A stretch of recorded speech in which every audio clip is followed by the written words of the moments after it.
Hello, and welcome to Exploring the Holos. Today I'm going to be talking about cancel culture and maybe a little bit about what happened with the M&ms. I'm sure you've all heard. It's been all over the news. Um, what brings this up is last week I saw an interview with former Attorney General Bill Barr, and he admitted that he thought that Donald Trump was lying about the election being stolen, and he was asked if he would vote for Trump again if he ever ran again. And Bill Barr said he would because he needed to do, what did he say? I'm not sure this is verbatim what he said, but he has to stand against cancel culture before we lose our freedom of speech. So, I'm not sure if, could it be that he really doesn't know how capitalism works? Or is it really that he's just lying to anger people and to gain power for his party? It could be either one. I don't know. But people need to understand that when somebody, when corporations are selling to all demographics of people, all different groups of people, races, genders, ages, all that stuff is important to them. All these sales are money to these corporations. If they lose any of those buyers, any of those customers, that costs them money. So when somebody goes on a platform, let's take a liberal like Kathy Griffin, what she did years ago, I think in 2016, when Trump ran for president. I don't know if it was after he got elected. It was such a long time ago, but she ended up getting canceled because she had a picture of her holding his severed head. And that is probably something that she should have been canceled for. And the right wing would like to blame the liberals for this. But they really don't have any say in it. It's simply a function of capitalism. If you piss off somebody's customers and they leave, the corporation is going to disassociate themselves with you because they don't want to lose the customers. They want to stay associated with the people that are giving them money. So if you are racist on Twitter or Facebook, eventually, they'll give you warnings, but eventually they're going to block you. And it's not that they want to stifle your freedom of speech, but in our society, we have things that we can't, we have behaviors that are unacceptable in society. And if you say something or do something or write something that offends a certain demographic, these corporations are going to push you away, or they're going to pull their advertising from the platform that you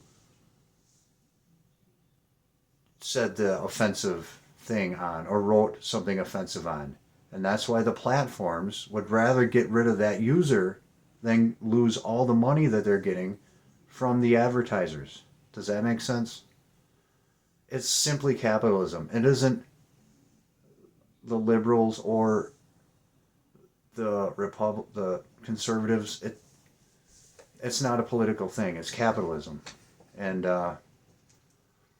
that's all there is to it. And this is something that I don't know if Musk understood this when he bought Twitter, because he bought it with the intention of letting everybody just say what they wanted to.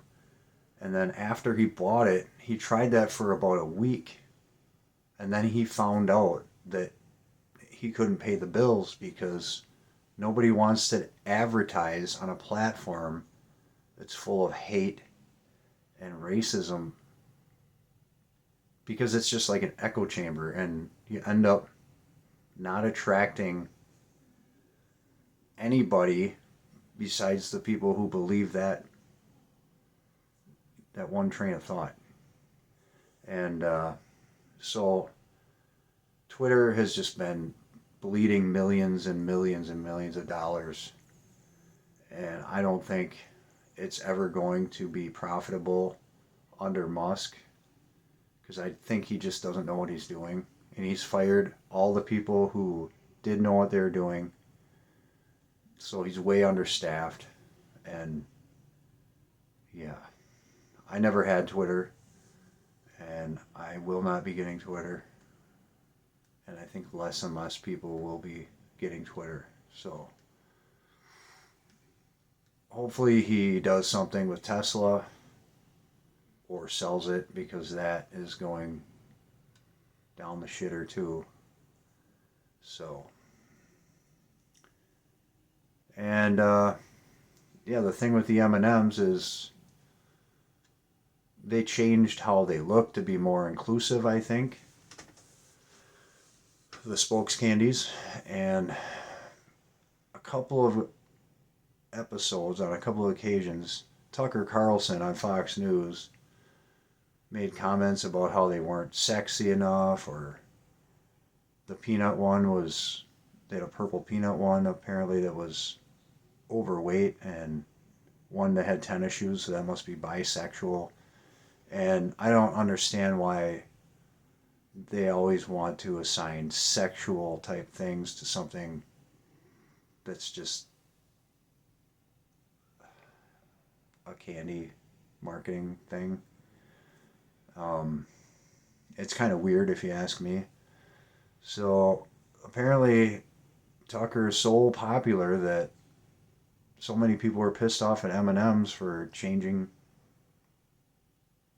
making slight changes. And I guarantee you, if Tucker didn't talk about it, nobody probably would have even noticed. I'm not a huge M&M fan, but that's not what I like. I wouldn't look at the package, or, you know, I don't really pay attention to commercials much anyways, so I just think it's dumb. And it's like they're making this fake outrage about things because they don't want you to realize that there's serious problems with our society that need to be looked at. And when you have a certain party that has no plan to fix any of those problems, they really want to distract everyone with this kind of bullshit. So I don't know if it's ever going to stop. It gets worse. It's just getting worse faster and faster. So I'd like to believe that Bill Barr was smarter and is just lying, because that would be a typical thing for a politician to do, or anybody in government. And to think that he's just that dumb, that's a little more scary to me. Because it seems like more and more we have these really dumb people being elected to positions of power. And that's why we need a meritocracy, because the way we're doing it just ain't working. So that's all I have. Yeah, so they're going to replace these M&M characters with Maya Rudolph. I've never had any problems with Maya Rudolph. I thought she was awesome on SNL, and I'm sure their commercials will be funny, but I'm still not going to eat M&Ms. That's all I got to say about that.